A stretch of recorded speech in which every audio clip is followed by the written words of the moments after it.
अगर सुबह 8 बजे ही बाहर का तापमान 35 सेल्सियस और दोपहर तक 45 पार कर जाए, सड़कों पर टायर पिघलने लगे, जंगलों में आग लग जाए, अस्पताल मरीजों से भर जाए और सरकार लोगों से घरों में रहने की अपील करने लगे, ये किसी फिल्म की कहानी नहीं बल्कि यूरोप के कई देशों में ये सच में हो रहा है।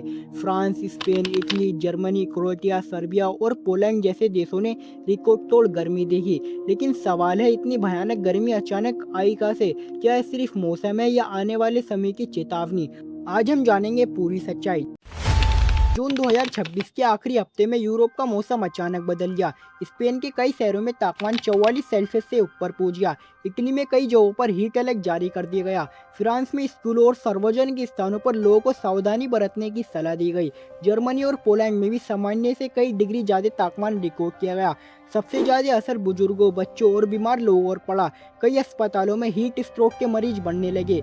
लेकिन ये तो सिर्फ शुरुआत थी। कुछ ही दिनों में सूखे जंगलों में आग लगनी शुरू हो गई। तेज हवाओं ने आग को और तेजी से फैलाया। फायर फाइटर लगातार कई घंटों तक आग बुझाने में लगे रहे। कुछ इलाकों में लोगों को अपने घर खाली करने पड़े। यूरोप, जो आमतौर पर ठंडे मौसम के लिए जाना जाता था, अब वही रेगिस्तान जैसी गर्मी झेल रहा था।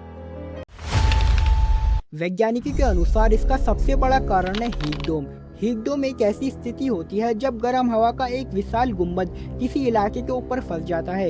ये गर्म हवा बाहर नहीं निकल पाती। सूरज लगातार जमीन को गर्म करता रहता है और हर दिन तापमान बढ़ता जाता है। इसके साथ क्लाइमेट चेंज भी एक बड़ा कारण माना जा रहा है। जब इंसान कोल, ऑयल और गैस जलाता है तो कार्बन डाइऑक्साइड जैसी ग्रीन हाउस गैसेज वातावरण में बढ़ जाती है। ये गैसें पृथ्वी की गर्मी को अंतरिक्ष में जाने से रोकती है। नतीजा, हर साल औसत तापमान बढ़ता जा रहा है। यही कारण है कि आज हीट वेव पहले से ज्यादा लंबी और ज्यादा खतरनाक है और ज्यादा बार आने लगी है। वैज्ञानिकों का कहना है, अगर ग्रीन हाउस गैस इमिशन कम नहीं हुआ तो आने वाले वर्षों में ऐसी हीट वेव और भी आम हो सकती है। जरा सोचो, अगर हर साल ऐसी गर्मी पड़ने लगे तो क्या होगा? खेती प्रभावित होगी, पानी की कमी बढ़ेगी, बिजली की मांग इतनी बढ़ जाएगी कि कई शहरों में पावर कट होने लगेंगे, जंगलों में आग की घटनाएं बढ़ेंगी, स्वास्थ्य सेवाओं पर भारी दबाव पड़ेगा और सबसे ज्यादा खतरा बुजुर्गों, बच्चों और बाहर काम करने वाले लोगों का होगा। लेकिन क्या अभी कुछ किया जा सकता है? हाँ, वैज्ञानिक कहते हैं स्वस्थ ऊर्जा का उपयोग करो, पेड़ लगाना, ऊर्जा की बचत और कार्बन इमिशन कम करना भविष्य की गर्मी को कम करने में मदद कर सकता है। हालांकि इसके लिए केवल सरकारी नहीं बल्कि हम सबकी भी जिम्मेदारी है। तो दोस्तों, यूरोप की रिकॉर्ड तोड़ हीट वेव सिर्फ एक खबर नहीं बल्कि पूरी दुनिया के लिए एक चेतावनी है। अगर आज हमने पर्यावरण की रक्षा नहीं की तो हो सकता है कल ऐसी गर्मी हमारे शहरों तक पहुंच जाए।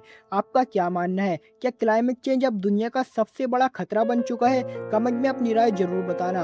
अगर आपको ऐसी रियल वर्ल्ड फैक्ट्स और अमेजिंग स्टोरी पसंद है तो चैनल को सब्सक्राइब करना मत भूलना।